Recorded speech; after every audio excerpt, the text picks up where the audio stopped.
Keela, I'm sorry I dragged you into Quarian politics. All that infighting, seeing what my father did. You were the only one there for me, Shepard. The only cover I had against that storm. Thank you. Are Quarian politics always like that? No. Sometimes it can actually get unpleasant. We're a very social people, Shepard. We have to be, to make up for being stuck in these suits. And part of that means getting involved in each other's business. I imagine they're trying to fill your father's spot on the Admiralty Board. What will that do to the balance of power? I have no idea. Being exiled might have made it easier. A few people are suggesting me as a candidate. Replacing an admiral takes time, though. You may not have noticed, but Quarians like to debate. I'm just glad you're doing okay. I'll let you get back to work. Thanks for checking on me.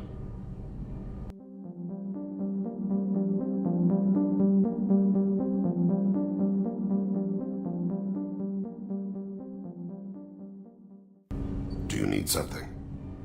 You mind if I ask you a few questions? Not at all.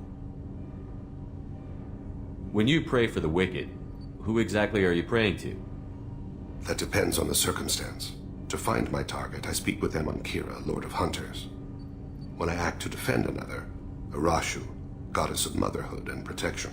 And when I have taken my target, I speak with Kalahira, Goddess of Oceans and the Afterlife.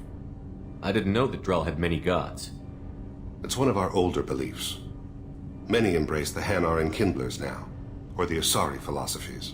The old ways are dying. There are so many ways to interpret one's place in the universe. Who needs the wisdom of our ancestors? The younger generations don't believe they can help us fathom genetic engineering, orbital strikes, or alien races.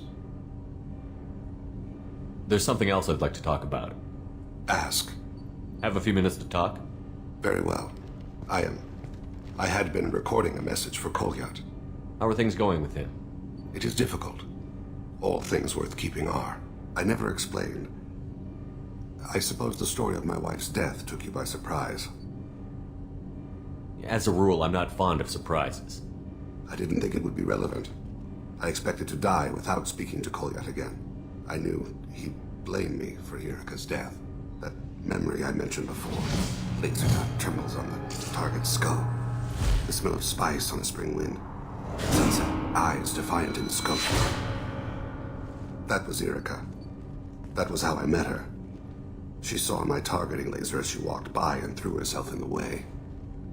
I guess she impressed you. She woke me up. Her body trembles. Not fear. Indignation. Her mouth moves. How dare you? You and I trained to sacrifice ourselves to save others. How often does a civilian step in the way of a bullet to protect someone they've never met? I thought she was the goddess Arashu. She met my eyes through the scope, and my purpose faltered. So how did she go from blocking your shot to having your children? I had to meet her. The memory possessed and endowed me. I fell on my knees before her, begged her pardon. She introduced me to the world beyond my work. Eventually, she forgave me. Later, she loved me. When you talked to Kolyat, you said she died. I let myself become complacent. I thought Irika and Kolyat were safe. I stayed away too long, and my enemies came for her. Who came for her? Batarians. A slaver ring that was preying on Hanar outer colonies. I'd killed their leaders. They paid the Shadow Broker to find out who I was. But they were afraid of me, so they went after her. You're a smart man, Thane. You didn't take precautions? I did. I should have done more. I knew my family was vulnerable. I accepted my death when I was 12. Nothing could make me accept theirs. My body hunted her killers, murdered them. I was taught to grant death quickly, cleanly, to minimize suffering. I let them linger. I don't blame you. They killed innocents to get to you. For you and me, death is business. For people like them, it is sport. I haven't spoken about my wife, and I don't think I ever have. I didn't have anyone left to tell it to. You're talking to your son again. That's huge. Don't lose sight of that by dwelling on should-have-beens. You are correct, of course. You've given me much to meditate on.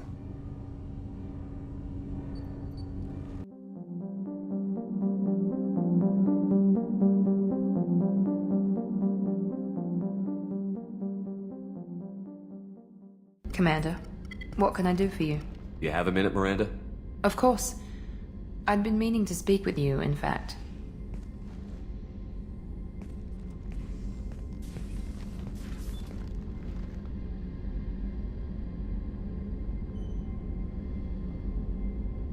I wanted to apologize.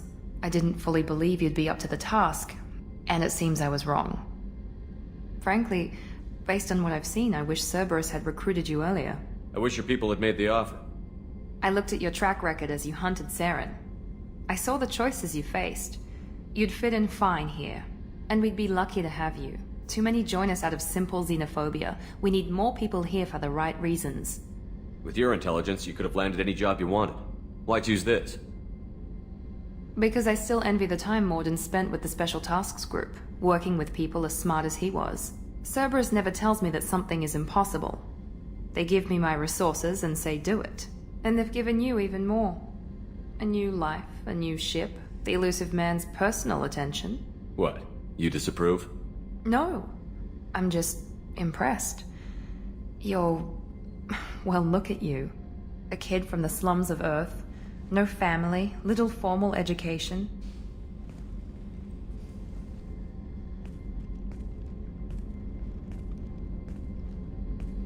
And you've done more than I could.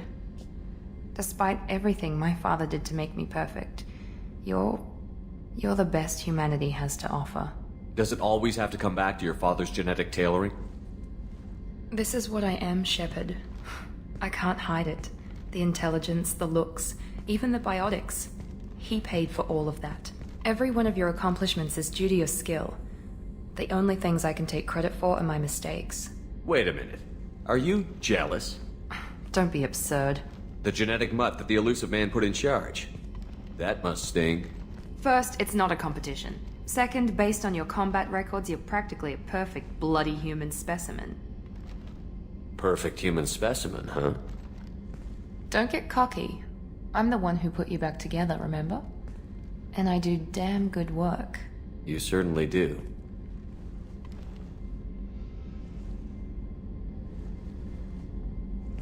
What the hell was that? Okay, this doesn't mean anything. We just... God, I need to think. I'll talk to you later. And stop smiling, damn it.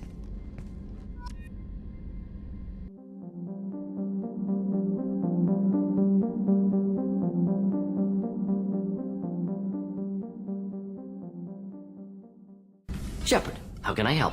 Have you got a minute to talk? Actually, wanted to talk. Medical matters. Aware that mission is dangerous. Different species react differently to stress. Aware you come by a great deal. Have had other species become attracted to me before. Awkward.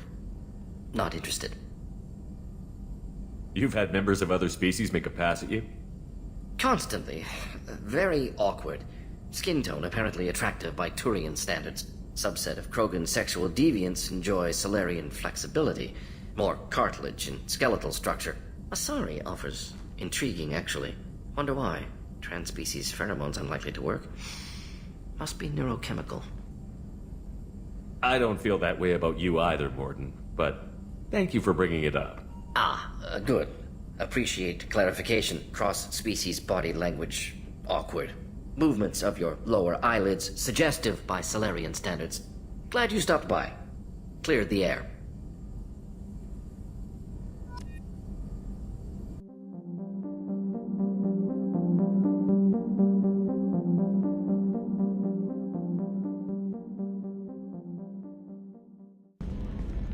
I'm glad that mess is over for Tali, Commander. Some of those Quarians. I guess living your whole life aboard a ship can really mess with your priorities. Not that I would know. I'll just burn myself. Great. So, how do you think we're doing? Well, the Normandy's not as ready as she could be. There's always more we could upgrade. And as for the crew, you'd have to ask a people person. That's it for now. See you, Commander.